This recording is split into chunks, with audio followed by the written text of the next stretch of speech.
उत्तराखंड के लॉकडाउन को 6 जुलाई तक के लिए बढ़ा दिया गया है। जी हां, अब उत्तराखंड के अंदर आपका लॉकडाउन 6 जुलाई के सुबह 6 बजे तक लागू रहेगा। तो जैसा कि आप सभी को पता ही होगा कि पूरे उत्तराखंड के अंदर हमारा लॉकडाउन 29 जून तक लगा हुआ था, लेकिन 29 जून से इसे एक सप्ताह के लिए और बढ़ाकर 6 जुलाई के सुबह 6 बजे तक के लिए लागू कर दिया है। तो आप देख सकते हो फर्स्ट पॉइंट में इसी के बारे में लिखा हुआ है। तो आज की इस वीडियो में हम जानने वाले हैं फुल गाइडलाइंस की यात्रा करने के लिए हमारी गाइडलाइंस क्या है, दुकानें और बाजार खुलेंगे तो वो किस किस टाइम खुलेंगे, और इस लॉकडाउन में अब की बार अधिक छूट दी गई है तो वो क्या क्या छूट दी गई हैं अनलॉक के तहत, सारी चीजें जानेंगे आज की इस वीडियो में। तो चलिए शुरुआत करते हैं। आगे बढ़ने से पहले मैं आपको बता दूं दोस्तों, अब की बार यात्रा करने के सिलसिले में और कोचिंग सेंटर भी अब की बार खोल दिए गए हैं, यानी कि छूट अब की बार बढ़ा दी गई है। तो चलिए जानते हैं। तो टाइमिंग तो आप समझ के, ये वाली जो हमारी गाइडलाइंस है 29 जून के सुबह 6 बजे से लागू हो गई थी, जो अब आप कब तक लागू रहेंगी जी, 6 जुलाई के सुबह 6 बजे तक। ठीक है, तो चलिए जानते हैं अगला पॉइंट। तो सेकंड पॉइंट का मतलब ये है कि देखिएगा, ग्राम पंचायत और ग्रामीण क्षेत्रों में इस गाइडलाइंस में और छूट देने के लिए जिला अधिकारी यानी कि जो हमारे डीएम लोग हैं, वो डीएम अधिकारी जो हैं अपने स्थिति का आकलन करने के बाद जो है और छूट दे सकते हैं अपने क्षेत्र में। ठीक है, अपने स्तर पर।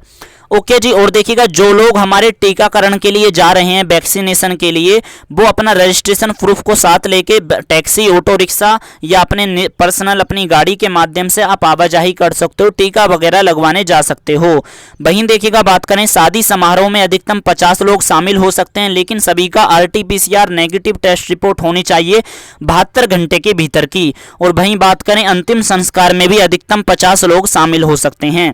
और देखिएगा जितने भी आपके शैक्षणिक प्रशिक्षण और आपके मतलब कि एजुकेशनल और ट्रेनिंग इंस्टीट्यूट हैं, वो अभी आपके बंद रहेंगे, लेकिन आपका BDS और MBBS के स्टूडेंटों को छूट दी गई है, वो आपको पता होगा। ठीक है, लेकिन आपके स्कूल और कॉलेज हमारे अभी आपके बंद रहेंगे, लेकिन जो हमारे कोचिंग सेंटर हैं उनको अब की बार छूट दी गई है। तो देखिएगा केवल उन्हीं कोचिंग सेंटरों को छूट दी गई है जिन कोचिंग सेंटरों में जो स्टूडेंट 18 साल से ऊपर के पढ़ते हैं, यानी कि ऐसे कोचिंग सेंटर जहां पर ऐसे स्टूडेंट हैं जहां पर जिनकी सभी की उम्र 18 साल से ऊपर की है। ठीक है, तो उन स्टूडेंटों के लिए आप कोचिंग सेंटर खोल सकते हो 50% क्षमता के साथ। कहने का मतलब यह है कि मान के चलिए आप UPSC या SSC लेवल की कोचिंग कराते हो अपने स्टूडेंटों को, और आपके कोचिंग सेंटर में 100 बच्चे एक बार में बैठते हैं, तो अब 100 बैठने के स्थान पर 50% यानी कि 50 लोग बच्चे ही बैठ पाएंगे, वो भी सभी की उम्र 18 वर्ष से ऊपर की होनी चाहिए स्टूडेंटों की। ठीक है, तो ऐसे कोचिंग सेंटरों को अब खोल दिया गया है, लेकिन ऑनलाइन वगैरह एजुकेशन भाई आप कराते रहिएगा, क्योंकि 50% स्टूडेंट ही एक बार में आ सकेंगे इसलिए। ठीक है, तो देखिएगा जितने भी प्रकार की हमारी गैदरिंग है दोस्तों, गैदरिंग मतलब कि जो बड़े स्तर पर हमारी मतलब कि गतिविधियां हो रही हैं, जैसे राजनीतिक, सामाजिक और सांस्कृतिक समारोह वगैरह जितने भी हो रहे हैं, ये भीड़ भड़ाके वाली चीज़ें हमारी बंद रहेंगी। ठीक है, लेकिन आप कोचिंग सेंटर 50% क्षमता के साथ खोल सकते हो। ठीक है भाई, देखिएगा अब मैं कोचिंग सेंटर के बारे में थोड़ा सा पॉइंट बता दूं। अब देखिएगा जो कोचिंग सेंटर बहुत बड़े बड़े हैं, ठीक है, जिसके अंदर मान के चलिए 800 बच्चे एक बार में पढ़ रहे हैं प्रोजेक्ट लगा के, तो उसमें भी भाई 50% क्षमता के साथ पढ़ेंगे बच्चे। और जिन कोचिंग सेंटर में मान के चलिए 20 बच्चे एक साथ बैठते हैं एक कमरे में, तो उसमें भाई 10 बच्चे बैठेंगे। तो कोचिंग वाला मुद्दा आपको समझ में आ गया ना, क्योंकि स्टूडेंट बहुत ज़्यादा कमेंट करेंगे, तो इसलिए मैं क्लियर कर रहा हूँ। तो चलिए जानते हैं हम अपनी आगे की गाइडलाइंस। ओके जी, तो देखिएगा हमारे जो दोस्तों ये आपका टाइगर रिजर्व और चिड़ियाघर और वन विभाग के अधीन जितने भी आरक्षित वन और पार्क हैं, ये जो है हमारे केवल मैनेजमेंट और रखरखाव के लिए कोविड नियमों के साथ खोले जाएंगे। ठीक है, वो मैनेजमेंट के लिए ही खोले जाएंगे, मतलब कि आम जनता के लिए ये नहीं खुले हैं अभी। वहीं देखिएगा बात करें, जो भी लोग देखिएगा बाहरी राज्यों से उत्तराखंड राज्य में आ रहे हैं, ठीक है, जो भी व्यक्ति अलग दूसरे राज्य से उत्तराखंड राज्य में आ रहा है, उन सभी व्यक्तियों को 72 घंटे के भीतर की RT-PCR नेगेटिव टेस्ट रिपोर्ट के साथ ही राज्य में आने के लिए अनुमति मिलेगी। और सभी लोगों को स्मार्ट सिटी के वेब पोर्टल पर आपको रजिस्ट्रेशन भी करना होगा। ठीक है, तो बाहरी राज्यों से आने वाले सभी व्यक्तियों को RT-PCR और स्मार्ट सिटी के वेब पोर्टल पर आपको रजिस्ट्रेशन करना जरूरी है। और देखिएगा जो भी लोग अपने पैतृक गांव वापस आ रहे हैं, उनको 7 दिनों के लिए आइसोलेशन में रखा जाएगा अपने आपके गाँव में, पैतृक गाँव में अगर आप आ रहे हो अपने। ओके जी, अगला पॉइंट देखिएगा ये है कि जितने भी आपके बस स्टैंड, रेलवे स्टेशन, मार्केट हैं, ये हमारी निरंतर सैनिटाइज होती रहेंगी। रहेंगी भीड़ भाड़ वाले स्थल। और कोर्ट के बारे में बात करें तो जितने भी देखिएगा हमारे कोर्ट हैं, राजस्व न्यायालयों को एक दिन में अधिकतम 20 मामलों की सुनवाई करने के लिए अनुमति है। तो एक दिन में 20 मामलों की सुनवाई कोर्ट हम कर सकेंगे। वहीं देखिएगा अब अगला पॉइंट मैं आपको बता दूं तो सोशल डिस्टेंसिंग के साथ, अपना कोविड प्रोटोकॉल के साथ इनसे जुड़ी हुई जितने भी हमारे व्यक्ति हैं, दुकानें हैं और ऑफिस हैं, उनको कार्य करने की छूट दी गई है। तो देखिएगा वही है कि सबसे पहले तो वो पॉइंट बता दिया कि हेल्थ से जुड़ा हुआ, यानी कि देखिएगा दोस्तों जितने भी आपके क्लिनिकल, डिस्पेंसरी, केमिस्ट और फार्मेसी, जन औषधि केंद्र जितने भी हैं, यानी कि देखिएगा जितने भी आपके स्वास्थ्य से जुड़ी हुई जितनी भी चीज है, ओके, जितनी भी हॉस्पिटल के अंदर हमारी सर्विस है वो हमारी 24 घंटे 7 दिन हमारी चालू रहेंगी। ठीक है, जिस भी टाइम आपकी चलती हैं। 24 घंटे का मतलब ये नहीं है कि भाई आपका जो दुकानें मान के चलिए 24 घंटे खुलती नहीं है, तो भाई वो जिस टाइम खुलती हैं प्राइवेट वगैरह दुकानें वो उस टाइम खुलेंगी, लेकिन ये सर्विस हमारी 24 घंटे 7 दिन आप खोलना चाहो तो खोल सकते हो, जिसमें सभी मेडिकल और हेल्थ से जुड़ी हुई हमारी सर्विस हैं, जैसे कि आपका मेडिकल वगैरह भी आपका आ जाता है। ठीक है, मतलब कि जितने भी आपके लैब वगैरह हैं, अस्पताल वगैरह, औषधालय वगैरह, पैथोलॉजी लैब वगैरह, हेमोपैथी वगैरह, आयुर्वेद से जुड़ी हुई जितनी भी दवाई गोलियों की दुकानें हैं, ठीक है, अस्पताल वगैरह, भाई ये सारी चीज़, एम्बुलेंस सर्विस हमारी चालू रहेंगी। ओके,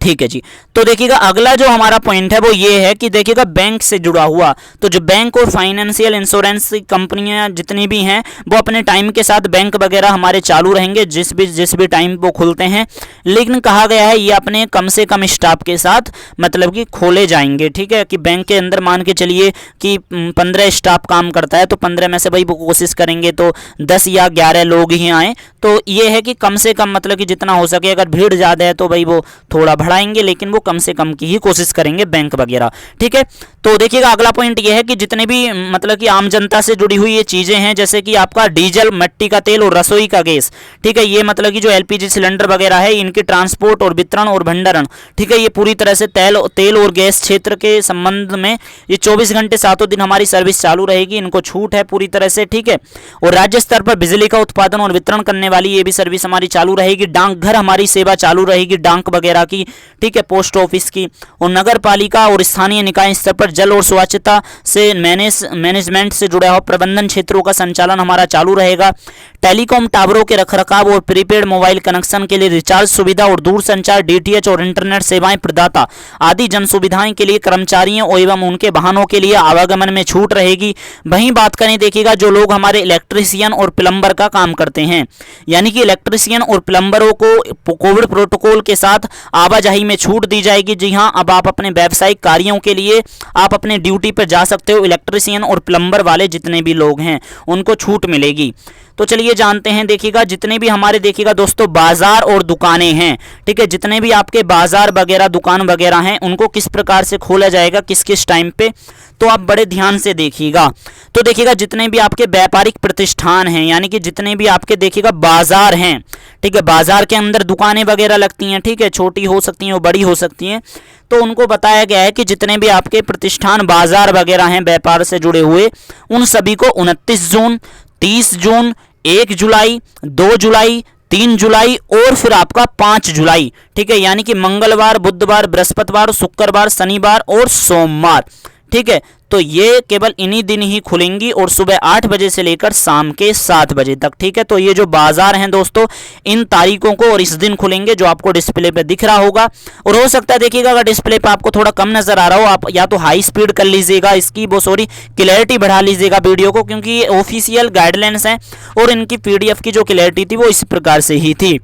तो ये आपको समझ में आ गया कि जितने हमारे बाजार हैं वो किस टाइम और कब कौन कौन सी तारीखों को खुलेंगे। ठीक है जी, परंतु देखिएगा दोस्तों जितने भी आपके सिनेमा हॉल हैं, शॉपिंग मॉल हैं, स्विमिंग पूल है, आपके जितने भी आपके पार्क हैं, मनोरंजन से जुड़े हुए थिएटर हैं, ऑडिटोरियम हैं, ये सभी दोस्तों अभी आपके बंद रहेंगे। ठीक है, लेकिन बाजार को खोलने के लिए अनुमति मिली है, वो मैंने आपको बता दिया है, उसका टाइम और आपका तारीख। ठीक है, और राज्य में देखिएगा समस्त जितने भी आपके जिम हैं, ठीक है, gym centre, gym Covid protocol का अनुपालन के साथ 50% क्षमता के साथ खोली जाएंगी। तो जितने भी आपके जिम हैं वो 50% क्षमता के साथ चालू रहेंगी। ओके जी, अगला देखिएगा पॉइंट ये है कि राज्य में स्थित जितने भी आपके खेल संस्थान हैं, यानी कि जितने भी आपके स्टेडियम हैं और खेल के मैदान हैं जहां पर 18 वर्ष से ऊपर वाले खिलाड़ियों को ट्रेनिंग करवाई जाती है, तो उन सभी को 50% क्षमता के साथ वो स्टेडियम वगैरह खोले जाएंगे। लेकिन यह है कि वहाँ पर जो है भाई कोविड प्रोटोकॉल का आपको सभी को पालन करना है, ठीक है, मैदान वगैरह में। तो और इसके ऊपर जो है खेल विभाग द्वारा अपने स्तर पर मतलब कि गाइडलाइंस जारी करी जाएंगी, ठीक है। तो चलिए अगला पॉइंट, तो देखिएगा समस्त जितनी भी सब्जियों की दुकानें हैं उत्तराखंड के अंदर, जितनी भी दूध की डेयरियां हैं, मिठाई की दुकानें हैं और फूलों की दुकानें हैं, ये हमारी दोस्तों रोजाना खुलेंगी सुबह 8 बजे से लेकर शाम के 7 बजे तक, ठीक है। और वहीं देखिएगा बात करें जितने भी आपके कोविड कर्फ्यू के दौरान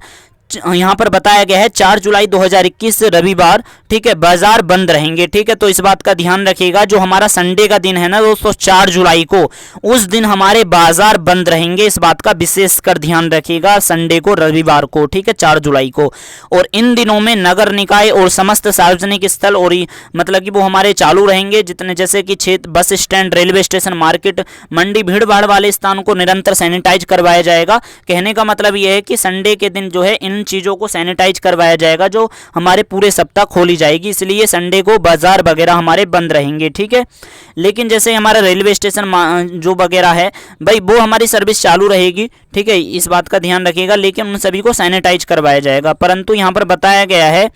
कि परंतु मसूरी एवं नैनीताल के नगरीय क्षेत्रों एवं जिला अधिकारी जो वहां के डीएम हैं, उनको जनपद में चिन्हित और अन्य पर्यटक स्थलों में बाजार रविवार को खोले जाएंगे। तो इस बात का विशेष कर ध्यान रखिएगा, मसूरी और नैनीताल में, ठीक है, डिस्ट्रिक्ट मजिस्ट्रेट ने जो जिन जनपदों को मतलब कि चिन्हित कर रखा है, वो चिन्हित जिनको करा गया है, तो उनको संडे को खोला जा सकेगा उन बाजारों को, क्योंकि ये पर्यटन और पर्यटक से जुड़े हुए स्थल हैं इसलिए। और वह भीड़ भाड़ वाले स्थानों को सैनिटाइज करवाया जाएगा। नगरीय क्षेत्र में मंगलवार को बाजार बंद रहेंगे, ठीक है। तो लेकिन देखिएगा, ध्यान रखिएगा, मसूरी और नैनीताल में इन क्षेत्रों में मंगलवार को बाजार बंद रहेंगे और बाकी क्षेत्रों में संडे को ही बाजार बंद रहेंगे, ठीक है। याद रहेगा, ये कॉन्सेप्ट आपको समझ में आ गया होगा कि मैं क्या कह रहा हूं, कि नैनीताल, मसूरी के अंदर हमारे बाजार जो है मंगलवार को बंद रहेंगे और बाकी अन्य स्थानों पर बाजार हमारे रविवार को ही बंद रहेंगे, ठीक है।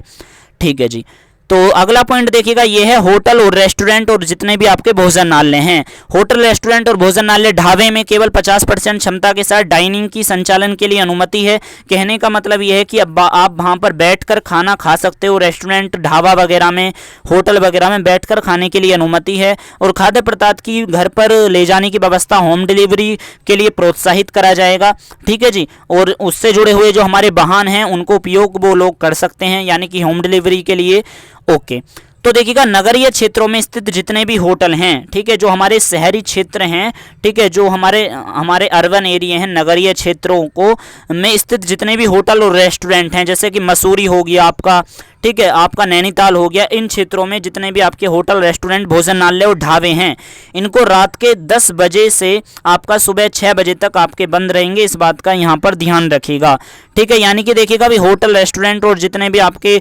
भोजनालय हैं, ये हमारे वैसे क्षेत्र में होते हैं, नगरीय क्षेत्रों में, तो ये हमारे रात के दौरान रात के 10 बजे से लेकर सुबह 6 बजे तक बंद रहेंगे, ठीक है।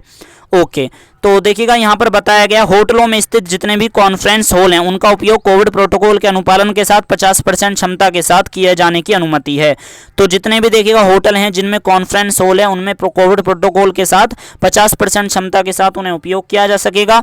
अगला पॉइंट, उनको भी ध्यान से देख लीजिएगा, ये वैसे नॉर्मल गाइडलाइंस हैं कि जिनको और भी ये भी चीज़ें हमारी 24 घंटे चालू रहेंगी। तो देखिएगा, ट्रक वगैरह के अंदर अगर सामान एक राज्य से दूसरे राज्य में या राज्य के अंदर आवाजाही हो रही है, ट्रक वगैरह के अंदर सामान लदा हुआ है, आवाजाही हो रही है, तो उनको 24 घंटे 7 दिन छूट है। वहीं बात करें आम जनता को फल और सब्जियों आदि की सीधी खरीद के लिए मंडी परिसर में जाने की अनुमति नहीं है। इस बात का ध्यान रखिएगा। भाई आप डायरेक्ट हेडक्वार्टर थोड़ी चले जाओगे ना सब्जी खरीदने, कहने का मतलब ये है आप छोटी मोटी दुकान से सब्जी खरीदिएगा, लेकिन मंडी में तो वही लोग जाएंगे जो सब्जी बेचने का काम करते हैं, जो लोग छोटे मोटे। ओके, अगला पॉइंट यहाँ पर बताया गया है, ई कॉमर्स प्लेटफॉर्म के अंतर्गत अमेजॉन, फ्लिपकार्ट, ब्लू डार्ट वगैरह ये जो हमारी सेवाएं हैं, ऑनलाइन डिलीवरी, होम डिलीवरी, इनके लिए अनुमति है आपकी 24 घंटे 7 दिन, ठीक है जी। और यहाँ पर बताया गया है कि राज्य में किसी भी स्थान पर चेकिंग के दौरान सेवादाताओं को कंपनी के अपने आई कार्ड वगैरह दिखाना होगा, ठीक है, जहां पर मांगा जाएगा, कहने का मतलब ये है। और खाद्य और किराने की वस्तुओं के फुटकर विक्रेताओं की जितनी भी आपकी ये वो हैं दुकानें, इनको कहा जा रहा है होम डिलीवरी सेवाओं के लिए उनके लिए अनुमति है। कहने का मतलब ये है, जो हमारी देखिएगा किराने की दुकानें वैसे तो खुलेंगी, लेकिन होम डिलीवरी के लिए भी इन लोगों को छूट दी गई है। प्रिंटिंग प्रेस और आपका प्रिंट इलेक्ट्रॉनिक मीडिया वगैरह सोशल मीडिया ये हमारी चालू रहेंगी सर्विस। वहीं दूरसंचार इंटरनेट सेवाएं, प्रसारण और केबल सेवाएं, डीटीएच और ऑप्टिकल यानी कि फाइबर यानी कि चश्मे वगैरह की इनसे जुड़ी हुई दुकान, डीटीएच इंटरनेट सेवाएं ये हमारी चालू रहेंगी। वहीं बात करें पेट्रोल, एलपीजी, पेट्रोलियम, गैस, खुदरा भंडारण आउटलेट ये हमारे 24 घंटे 7 दिन चालू रहेंगे। बिजली उत्पादन से संबंधित हमारी सर्विस चालू रहेगी, ठीक है। ओके, अगला कोल्ड स्टोरेज और वेयर हाउसिंग सेवा हमारी चालू रहेंगी 24 घंटे 7 दिन। वहीं देखिएगा यहाँ पर बताया गया ऑफिस और आवासीय परिसरों के रखरखाव के लिए निजी सुरक्षाएं सेवाएं, सुविधाएं, प्रबंधन सेवाएं हमारी चालू रहेंगी, यानी कि जो हमारी प्राइवेट सिक्योरिटी सर्विस है वो हमारी चालू रहेगी। और ऑटोमोबाइल मरम्मत की जितनी भी दुकानें हैं, ठीक है, जितनी भी हमारी ऑटोमोबाइल मरम्मत की जितनी भी दुकानें हैं वो हमारी 24 घंटे 7 दिन ये सर्विस हमारी चालू रहेगी, यानी कि जो ऑटो रिक्शा वगैरह को ठीक करते हैं, ठीक है, यानी कि भाई तो आपको पता होगा ट्रांसपोर्ट को सही करने वाली मरम्मत की जितनी भी दुकानें 24 घंटे 7 दिन चालू रहेंगी। और क्वारंटाइन सुविधा के लिए उपयोग करे गए चिन्हित करे गए प्रतिष्ठान भी ये भी 24 घंटे खोले जाएंगे, ठीक है, यानी कि जो हमारे देखिएगा ऐसे प्रतिष्ठान हैं जो क्वारंटाइन सुविधा के लिए उपयोग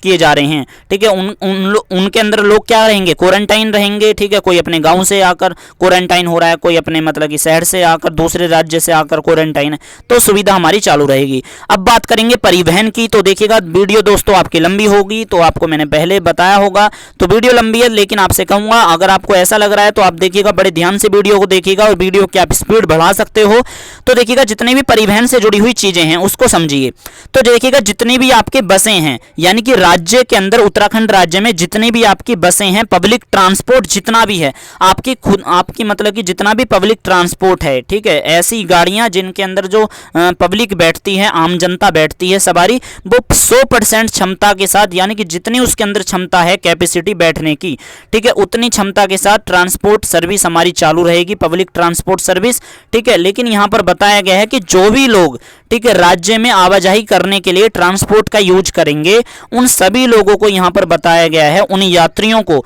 चाहे आप देखिएगा बस के माध्यम से यात्रा कर रहे हो या फ्लाइट के माध्यम से यात्रा कर रहे हो, हवाई जहाज के माध्यम से, या आप रेल के माध्यम से यात्रा कर रहे हो, आपको स्मार्ट सिटी के लिए ई पास के लिए अप्लाई जरूर करना होगा smartcitydehrradun.uk.gov.in पर, ठीक है,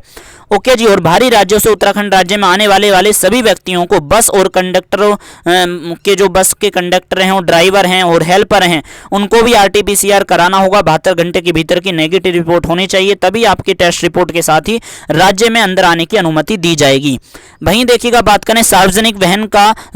परिवहन का राज्य के अंदर और बाहरी राज्यों से इंटरस्टेट और आपका इंट्रास्टेट आवागमन राज्य परिवहन विभाग द्वारा SOPs के अधीन होगा। इनके कहने का मतलब यह है कि भाई जो हमारा परिवहन विभाग के द्वारा गाइडलाइंस जारी करी जाएंगी कि कैसे कैसे पालन करना है, वो मैंने यहाँ पर भी बता दिया है। यह है कि वो जो हमारे ड्राइवर लोग हैं, मतलब कि जो यात्री हैं भाई, उनको मतलब कि कोविड प्रोटोकॉल के नियमों का पालन करना है कि बस में अगर आप बैठ के जा रहे हो कि मास्क वगैरह लगा के रखिएगा, ठीक है, इतनी भी भीड़ ना हो जाए कि आपस में घिच-पिच हुई पड़ी है, चुपके पड़े हो, तो वो वाली गाइडलाइंस की बात कर रहे हैं।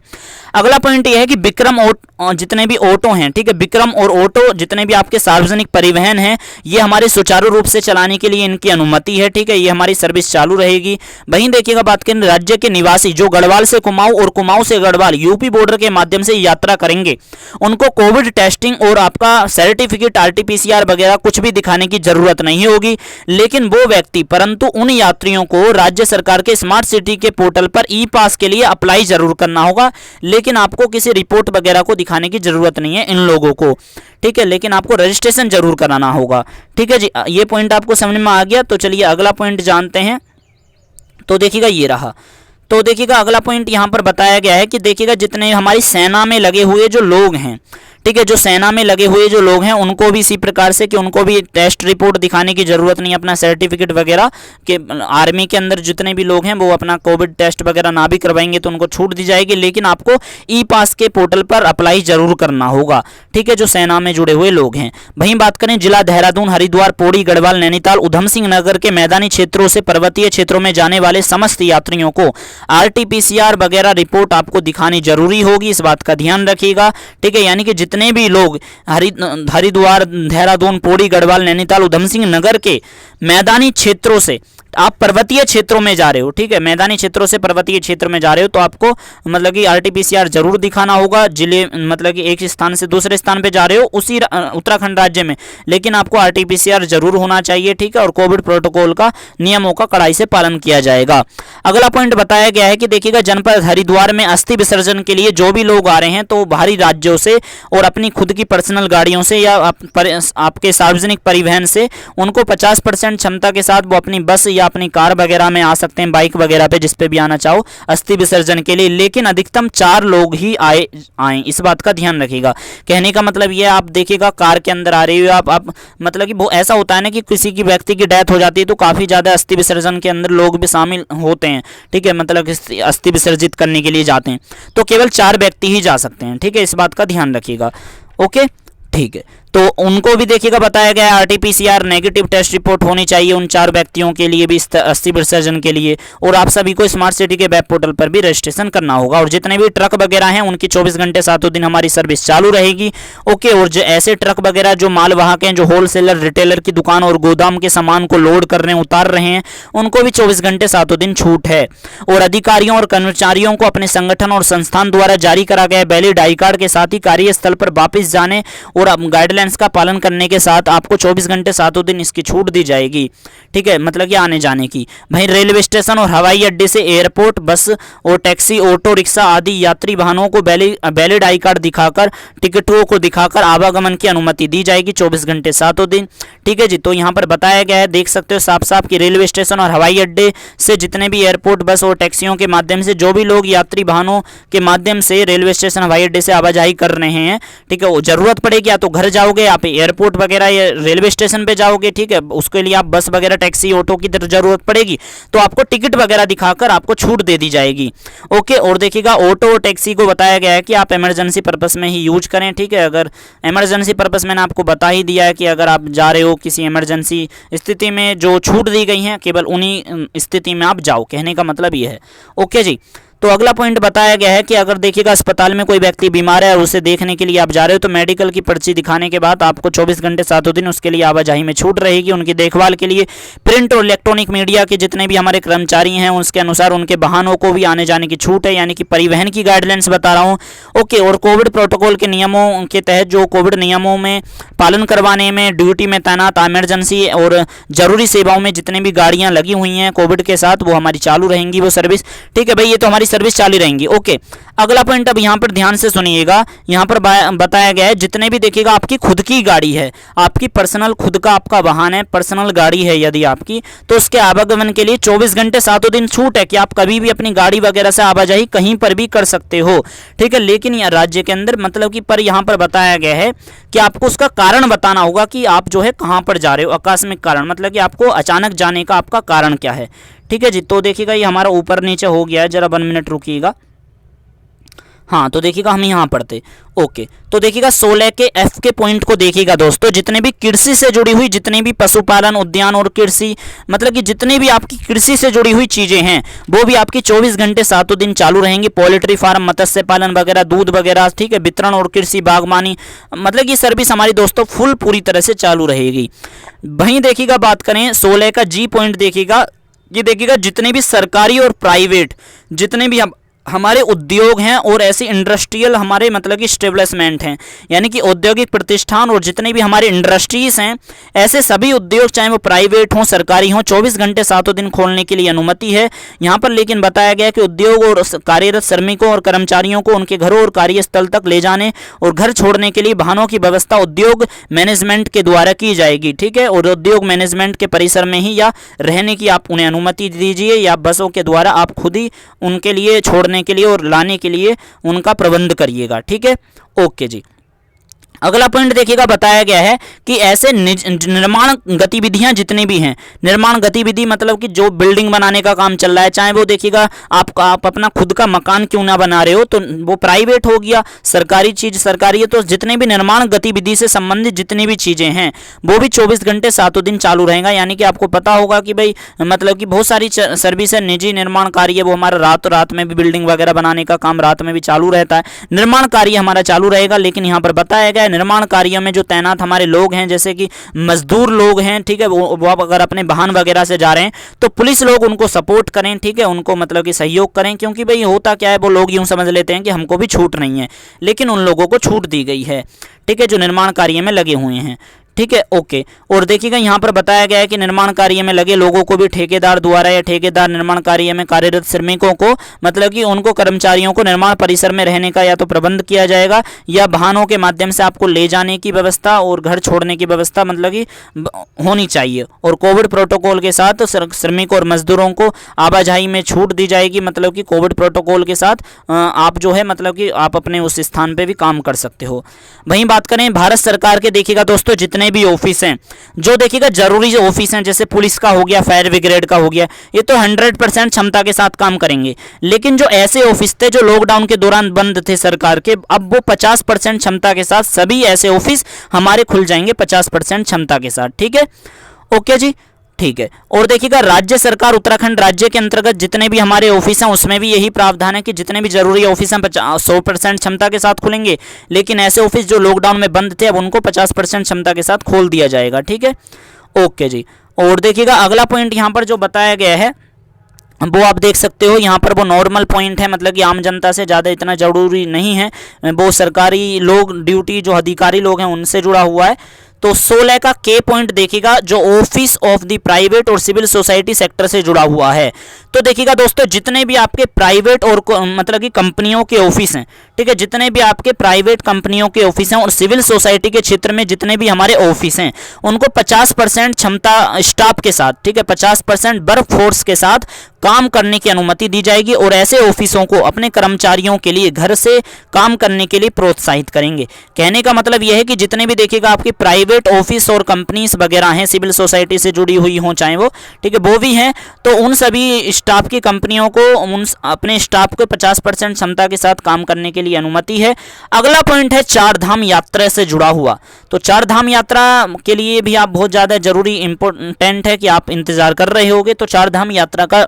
पॉइंट ध्यान से सुनिएगा। तो यहां पर बताया गया है कि चार धाम यात्रा प्रथम चरण में 1 जुलाई 2021 से शुरू हो जाएगी, ठीक है, फर्स्ट फेज में 1 जुलाई 2021 से चार धाम यात्रा शुरू हो जाएगी और प्रथम चरण में केवल जनपद रुद्रप्रयाग के निवासियों को ही श्री केदारनाथ के दर्शन, जनपद चमोली के निवासियों को श्री बद्रीनाथ के दर्शन और जनपद उत्तरकाशी के निवासियों को यमुनोत्री और गंगोत्री के मंदिरों के दर्शन के लिए अनुमति होगी, ठीक है। 1 जुलाई को केवल रुद्रप्रयाग के निवासियों को इन मंदिरों के लिए छूट होगी, इन स्थानों पर। और समस्त दर्शनार्थियों के लिए दर्शन के लिए आपको क्या करना है, जितने भी मतलब कि दर्शनार्थी हैं उन सभी को मतलब कि आपको रजिस्ट्रेशन कराना होगा। 72 घंटे के भीतर के अंदर की आपके पास RT-PCR नेगेटिव टेस्ट रिपोर्ट होनी चाहिए और आप रजिस्ट्रेशन आप कराना होगा आपको, ठीक है। दूसरा जो चरण होगा वो दोस्तों आपका 11 जुलाई से शुरू होगा, ठीक है, चार धाम यात्रा से जुड़ा हुआ 11 जुलाई से दूसरा चरण शुरू होगा, जिसके अधीन यहां पर बताया गया है। तो देखिएगा दूसरे चरण में यहां पर बताया गया है श्री केदारनाथ मंदिर,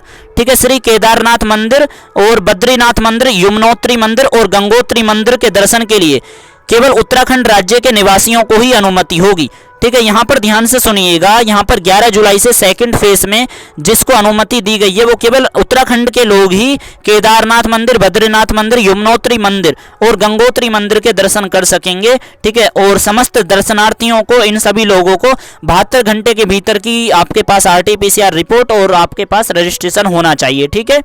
और चार धाम यात्रा को सुचारू रूप से संचालन करने के लिए विस्तृत रूप से मतलब कि जो स्टैंडर्ड गाइडलाइंस है उसका पालन करते हुए पर्यटन विभाग के द्वारा, आपका धर्मस्व विभाग के द्वारा गाइडलाइंस जारी करी जाएंगी, ठीक है। तो दोस्तों देखिएगा आपकी यही गाइडलाइंस थी चार धाम यात्रा से जुड़े को लेकर हमने सारी बता दी और आपको यह भी बता दिया कि ट्रांसपोर्ट की गाइडलाइंस क्या है, ई पास की जरूरत किसी पड़ेगी, दुकानें और बाजार किस किस टाइम खुलेंगे, और यह सभी आपकी गाइडलाइंस अब कब तक लागू रहेंगी जी, आपकी 6 जुलाई के सुबह 6 बजे तक। तो उत्तराखंड में लगने वाले इस लॉकडाउन के अंदर यही गाइडलाइंस लागू रहेंगी। तो वीडियो काफी लंबी रही, तो आगे बढ़ने से पहले कहूंगा अब जो है हमारे चैनल को आप सब्सक्राइब करके जरूर जाइएगा। तो हमें दीजिए इजाजत, वीडियो को लाइक भी कर दीजिएगा इसी के साथ, और इस वीडियो को जरूर शेयर करें अपने मित्रों के बीच, क्योंकि देख सकते हो पूरी वीडियो में ही, एक ही वीडियो में हमने आपको संपूर्ण और ऑथेंटिक जानकारी बता दी है। और ये दोस्तों आपका ऑफिशियल आपका PDF था जो सरकार ने गाइडलाइंस के रूप में बताया है। तो यहाँ पर देख सकते हो जो चीफ सेक्रेटरी हैं उत्तराखंड के मुख्य कार्यकारी अधिकारी ओम प्रकाश के यहाँ पर साइन भी हुए हैं। तो यही थी हमारी गाइडलाइंस, तो हमें दीजिए इजाजत। Thank you so much.